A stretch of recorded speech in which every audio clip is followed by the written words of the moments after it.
Finish line, which isn't always this big, and an enormous accident at the back. Car launched meters and meters into the air, and it looks like another driver who tangled with Ben Barnicoat, and we can't quite make out who that driver is. We have only 7.5 minutes plus 1 lap left. Oh my! Huge accident, a huge off. Ryan Tveter had spun, Piquet is involved, there was another car that's airborne as well, and the race is being stopped straight away. Red flag shown. And Ryan Tveter was the catalyst for all of that because he had spun and then out of nowhere, but for a position, is Iko Kari. I'll explain why in a moment. Now, this is Tveter. It was the Verth corner, I was right. He goes through the gravel. He's back on the track. And Peter Lee is just unsighted. Straight into the back. Corkscrews in the air. Piquet very nearly goes over as well as he had a car knocked into his path. That is a monster. That's a huge, huge coming together, isn't it? And as you say, it was dust. Of the car, that looks a huge accident. Let's take a replay.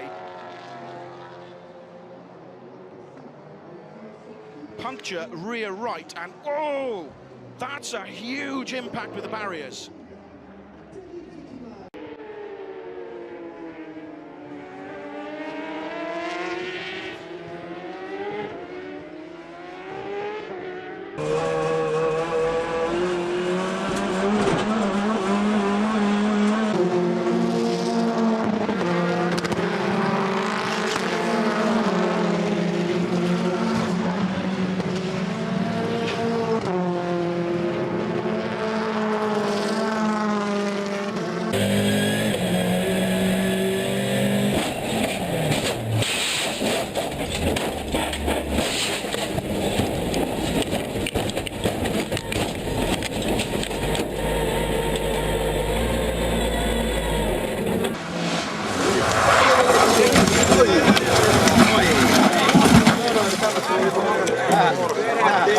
Grazie al numero.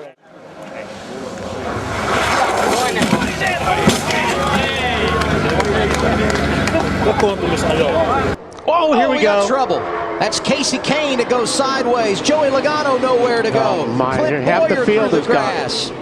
The big one at Daytona has happened at lap 97. That is the huge one at Daytona. Justin Allgaier. Oh, the 18th. Walter was making a move and then found this. Oh. Yeah, I think he's just carried a bit too much speed in there, to be honest. Pilot von Wolf Racing, Nils auf Abwägen, das geht nicht gut, das geht gar nicht gut. Reinhard Nils, um Gottes Willen, aber ich sage Ihnen jetzt schon, die Autos sind Gott.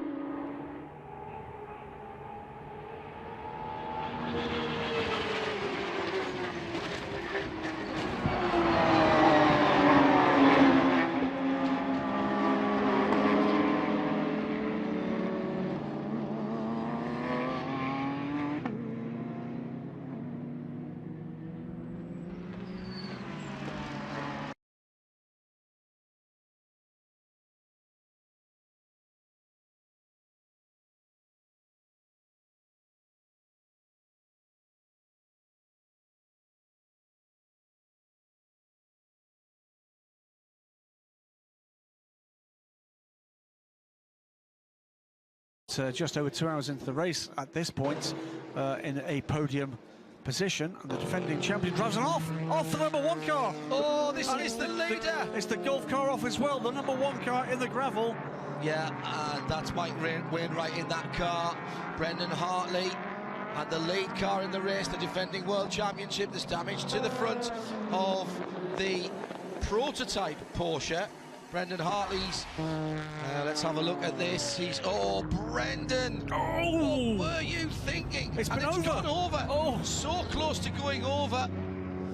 Oh, dear me. Well, I'm sorry, but you cannot just expect those cars to disappear. He's trying to go around the outside of a car. The team has to push. The team has to push, and oh dear, that. Oh.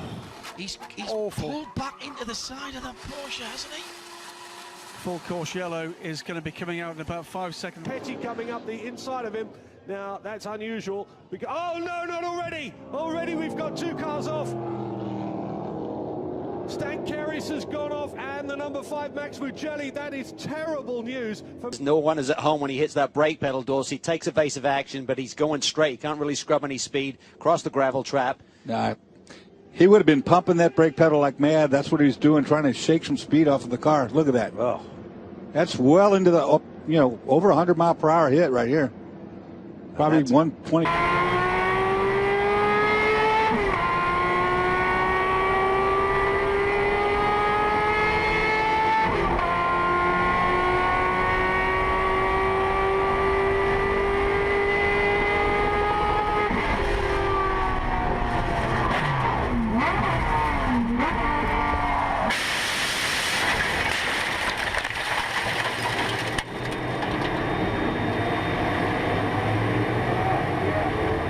Through pit stops, and here is a fight. Oh, dearie me, a huge accident, and that is Salvador Duran. Over and over he goes, and into the catch fencing, and over the catch fencing as well. He raises his hand saying, "I'm okay," but that was a huge accident for Salvador Duran. Jumps out of the car, adrenaline still pumping through his veins, and wow, what a shock at the end of this race. Got a slight limp there where he's probably knocked his knee. An absolutely huge accident. Let's see that again. It's Faraz Fawzi who brakes a little bit early, and the nose of the car just hits that rear wheel and sends him over, sliding through the gravel on his head. Then it catches, and over he goes, barrel rolling over the tyre barrier, over the catch fencing, and into the slip road. Marshall's very lucky. Anyone on the slip road very lucky as well. They go in search of their own piece of real estate. They bump and grind and push and shove, and now they've got to come all back together again for turn one. Jason Bright over and up and into the wall. Oh! That started with Slade down the inside. And then watch car 47 just pushes across, and it doesn't take much for Garth Tander just to lean on the front left-hand side of Jason Bright. It's that secondary.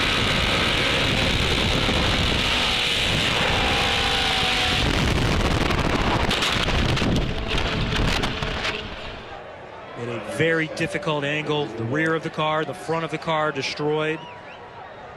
Will Chase Austin. Yeah, he just hits at the worst possible angle there, right where the... Je crois que c'est... Oh, se monte dessus joyeusement. Oh, Xavier Coupal qui va capoter, mesdames, messieurs. Incroyable, mais vrai. C'est avec Camiran qui s'est accroché. Oh, la voiture est complètement démolie. Купаль привез, мгновенно догнал. И вот здесь, кто из них первый двинулся, в чью сторону, очень трудно сказать. Вышли они практически бок о бок из параболики.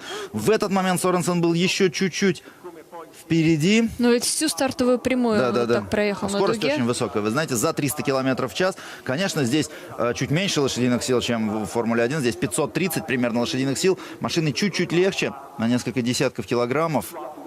630 килограммов. Сейчас напомню, 690 уже в F1. Но вот это...